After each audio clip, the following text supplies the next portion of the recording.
আসসালামু আলাইকুম গাইস। বাংলাদেশের মানুষ কতটা শেখ হাসিনাকে চায় তা আপনার এই ভিডিওতে দেখে নিন।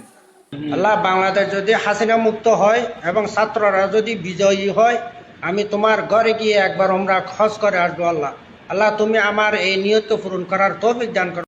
ভাইয়ের হয় নাই, আমার ভাইয়ের এত মেধা ভাই, আমার ভাই ফাইভে বৃত্তি পাচ্ছে, আমার ভাই এইটে পাচ্ছে, আমার ভাই মেট্রিকে পাচ্ছে, ইন্টারে রংপুর কলেজত ভাই সরকারি কলেজত স্কলারশিপ পাচ্ছে ভাই। বাপে আমার খুশিতে কান্দিছে ভাই, হাই রে স্কলারশিপ পাচ্ছে ভাই। আমরা মূর্খ মানুষ জানি না এত মেধাবী ছাত্র ভাই কি জন্য সরকারে মারার অনুমতি দিল ভাই, কি জন্য? আমার ভাই রুকিয়া ভার্সিটি এমন ধরনের সরকার বাংলাদেশে কেউ চায় না, সে থাকুক, এটা কেউ চায় না। ইংলিশ সাবজেক্ট নিয়ে অনার্স করলো ভাই, 4 বছর হয়েছে ভাই।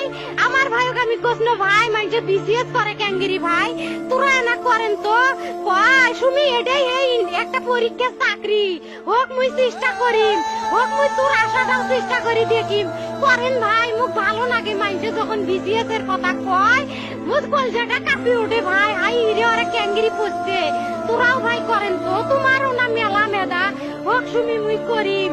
আমার ভাই মরার বয়সী হয় নাই, আমার ভাই কৃষক মারার পারমিশন দিল, একটা পাও ভাঙ্গিল না কে, একটা হাত ভাঙ্গিল না কে। আমার ভাই তখন আপন ইচ্ছেই ঘুরি আইলো হয়, কি জন্য 4টে গুলি মারলো আমার ভাই।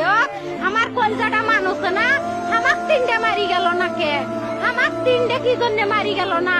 আমার ভাই এত কষ্ট করে পড়ছে ভাই, আমার বাপেই মানুষ কয়ে বেড়াচ্ছে, আমার বাপে লেখাপড়ার খরচ দিবে পারে নাই অভাব অনটনের জন্য ভাই। ভাই ভাই আমার বাপে লেখাপড়ার খরচ দেয় না। হাসিনাকে বলতে চাই নেমে যান, আপনাকে দেশের জনগণ চায় না, আপনাকে দেশের জনগণ মানে না। কতটা কষ্ট লাগে, কতটা ঘৃণা জন্মে আছে এই হাসিনা সরকারের জন্য। আপনাকে রাস্তাঘাটে সবাই গালিগালাজ করে, আপনাকে এই দেশের জনগণ চায় না, বিরক্ত দেশ।